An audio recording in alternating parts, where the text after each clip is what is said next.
The following sections describe the standard types that are built into the interpreter.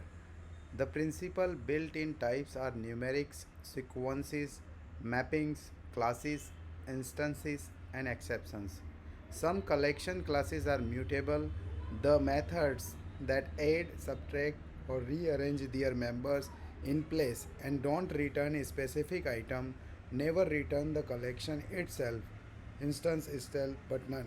Some operations are supported by several object types in particular. Practically, all objects can be compared for equality, tested for truth value, and converted to a string with the wrap r function representation function or slightly different str function.